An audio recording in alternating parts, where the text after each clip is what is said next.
तो इस वीडियो में मैं आपको बताऊंगा कि अगर आप अंडरवेट हैं तो आपका वेट कैसे बढ़ सकता है और आप तेजी से अपना वजन कैसे बढ़ा सकते हैं। तो सबसे पहले बात करते हैं कि अंडरवेट होता क्या है। अंडरवेट का मतलब होता है कि आपका वजन कम है और उसका क्राइटेरिया नापने का ये है कि आप बीएमआई जो है आपका वो 18.5 या 18.5 से कम है। अब ये बीएमआई होता है बॉडी मास इंडेक्स। इसको नापने के लिए आप कोई भी वेबसाइट गूगल कर सकते हैं और उसमें अपना हाइट और वेट डालेंगे, आपका बीएमआई आ जाएगा। अगर ये 18.5 से कम आ रहा है तो that means you are underweight, और यही अगर 25 आता है या 25 से ज़्यादा आता है दैट मीन्स आप ओवरवेट हैं, और 30 से ज़्यादा आता है तो आपको मोटापा है। तो अभी हम अंडरवेट की बात कर रहे हैं। तो अब अगर कोई अंडरवेट है तो उसके साथ क्या प्रॉब्लम हो सकती है, क्या कॉम्प्लिकेशंस या रिस्क होते हैं। अगर कोई अंडरवेट हो, वजन किसी का कम है या कोई कमज़ोर है तो उसके साथ क्या प्रॉब्लम हो सकती है। तो ऐसे लोगों को कॉन्फिडेंस की कमी रहती है, उन्हें लगता है कि कोई चीज़ उन पर जच नहीं रही है, कपड़े अच्छे नहीं लग रहे हैं, लुक वाइज वो अच्छा फील नहीं करते हैं। ऐसे लोगों में इन्फेक्शन का खतरा ज़्यादा रहता है, हड्डियाँ कमज़ोर होती हैं तो फ्रैक्चर का खतरा ज़्यादा रहता है। एक कंडीशन होती है सार्कोलेप्सी। इसमें मसल्स की जो वेस्टिंग होती है एज के साथ साथ, उम्र के साथ साथ जो मसल्स जो वेस्ट होते रहते हैं, मसल्स की कमज़ोरी जो होती है वो ऐसे पेशेंट में, ऐसे लोगों में ज़्यादा होती है जो अंडरवेट होते हैं। स्टडीज़ में देखा गया है कि अर्ली डेथ, जो वक्त से पहले जो डेथ होती है, तो उनके चांसेस भी इसमें लगभग 150% ज़्यादा होते हैं, रादर 180% तक ज़्यादा होते हैं मेल्स में तो जो अंडरवेट होते हैं। तो अब बात करते हैं दोस्तों कि क्या कॉजेज़ कोई अंडरवेट होता क्यों है। तो एक तो कॉज होती है जेनेटिक, कि किसी के पेरेंट्स ऐसे रहे हैं तो जीन्स में उसके हैं तो वो फिर उसका मेटाबॉलिज्म ज़्यादा होता है या एब्जॉर्प्शन कम हो रहा होता है फैट वगैरह का, तो वो पतला दुबला रहता है। और कुछ बीमारियां भी हो सकती हैं जैसे कि डायबिटीज़ टाइप 1 खासकर, इसमें वेट नहीं बढ़ता है, या मसल वेस्टिंग ज़्यादा हो जाती है, या फिर थायराइड की, खासकर थायराइड ज़्यादा हो, हाइपरथायराइडिज्म, तो उसमें वज़न कम हो जाता है। या कोई मेल ऑब्जॉर्प्शन हो जैसे कि सीलिएक डिजीज़ होता है, इसमें आपको किसी फूड प्रोडक्ट से, ग्लूटेन से एलर्जी है, वीट एलर्जी है, तो जब आपका वेट कम हो सकता है। या कोई आपको इन्फेक्शन है, क्रॉनिक इन्फेक्शन, खासकर HIV हो, ट्यूबरक्लोसिस हो, या पेट में कीड़े वगैरह हो, जब भी आपको वेट कम हो सकता है। मतलब कि आपको ये चीज़ें पनपने नहीं देती, मतलब वेट गेन नहीं करने देती। कंडीशन होती है एनोरेक्सिया नर्वोसा, ये एक साइकोलॉजिकल डिसऑर्डर है। इसमें जो कोई भी पर्सन होता है वो डर के मारे कि वेट ना बढ़ जाएगा, इसलिए खाता ही बहुत कम है, उससे एक एक चीज़ नाप के बहुत ज़्यादा कैलोरी कॉन्शियस होता है। तो जब कम खाएगा तो फिर वेट उसका ये फिर बढ़ेगा ही नहीं। तो या फिर कोई बहुत ज़्यादा फिजिकल एक्टिविटी है, बहुत ज़्यादा आउटपुट है और वो इनटेक इतनी ज़्यादा नहीं है, तो उसमें भी वेट कम हो सकता है। तो अब बात करते हैं दोस्तों, इसको हम कैसे बढ़ा सकते हैं। तो अब सीधा सा फंडा इसका जो है हमेशा के लिए आपको याद रखना है, और इसको बढ़ाना भी बहुत आसान है अगर आप इस चीज़ को ध्यान रखेंगे कि आपको जितनी आप कैलोरीज पर डे की बर्न कर रहे हैं, कैलोरी रिक्वायरमेंट आपकी कितनी है वो भी आप ज़रूर कैलकुलेट कर लें। आप किसी भी वेबसाइट के थ्रू इसके पैरामीटर्स, हाइट, वेट आपको डालना होता है अपना, और आपकी कैलोरी रिक्वायरमेंट आ जाती है। तो जितनी आपकी कैलोरी रिक्वायरमेंट आ रही है उस हाइट, वेट, एज पर, उससे आपको, अगर आप बहुत तेज़ी से वेट बढ़ाना चाहते हैं तो आपको लेना है उससे लगभग 700 से 1000 कैलोरीज फालतू लेनी है पर डे की। ठीक है, वो कैलोरीज कैसे पूरी करनी है वो भी मैं बताऊंगा आपको।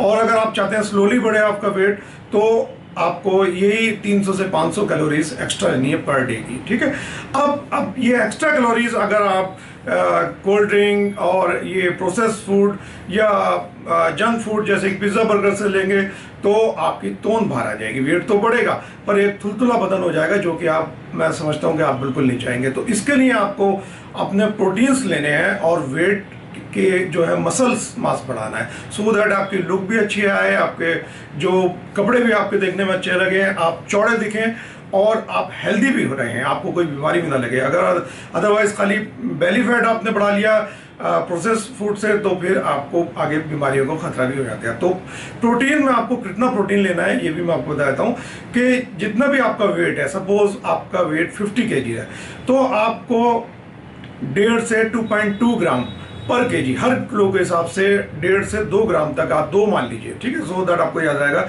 तो अगर 50 किलो का आप हैं तो 2 से मल्टीप्लाई करेंगे तो 100 ग्राम आपका प्रोटीन चाहिए ही चाहिए। अब प्रोटीन आपको प्रोटीन तो लेना ही लेना है। प्रोटीन के सोर्सेज में मैं बता देता हूँ। प्रोटीन आप कैसे पूरा करेंगे। प्रोटीन के लिए अगर आप नॉन वेज लेते हैं तो red meat that is the best source, आप वो ले सकते हैं। अंडे आप ले सकते हैं, ठीक है, और फिश वगैरह आप यूज़ कर सकते हैं। और अगर आप वेजिटेरियन हैं तो cheese, paneer is a good source. Peanut butter ये भी आप यूज़ कर सकते हैं, और सोयाबीन आप यूज़ कीजिए, और दालें में जितनी भी होती हैं उसमें काफ़ी होता है। सबसे ज़्यादा ज़रूरी ये है कि खाली अगर आप प्रोटीन्स लेंगे तो इतना ज़्यादा असर नहीं होगा, ये कहीं ना कहीं जाके फिर फैट में ही होगी। तो आप चाहते हैं, अगर आप चाहते हैं कि ये आपके मसल्स बने इससे और आपको फैट ना बढ़े बॉडी में, प्रोटीन लेने से भी अगर ज़्यादा प्रोटीन लेंगे तो आपको फिर फुलनेस भी होगी और आपका फैट भी बढ़ सकता है। तो आपको, अगर आप चाहते हैं कि आपका सिर्फ मसल्स बढ़े तो आपको वेट लिफ्ट करना होगा। आप वेट लिफ्ट करने के लिए आप इसे घर पे ही कोई भी वेट ट्रेनिंग कर सकते हैं, या जिम में एक्सरसाइज करेंगे तो ज़्यादा बेटर रहेगा, क्योंकि वो मशीन्स होती हैं और प्रॉपर सभी मसल ग्रुप की एक्सरसाइज आप हो सकते हैं। आप किसी कोच की भी हेल्प ले सकते हैं, और इसमें आपको ग्रेजुअली अपना जो मसल्स जो वेट का, सपोज आप 10 kg से शुरू करते हैं वेट लिफ्ट करना, तो आप ग्रेजुअली इसको बढ़ाते रहेंगे, 2 किलो बढ़ा दिया, फिर 4 किलो 5 किलो से बढ़ाते रहेंगे, तो आपका BMR भी बढ़ेगा, मसल्स के फाइबर्स ब्रेक होते हैं, और आप प्रोटीन्स लेंगे तो आपके मसल्स डेवलप होंगे, आपका वेट बढ़ेगा ना कि फैट बढ़ेगा, तो आपका मसल मास बढ़ेगा।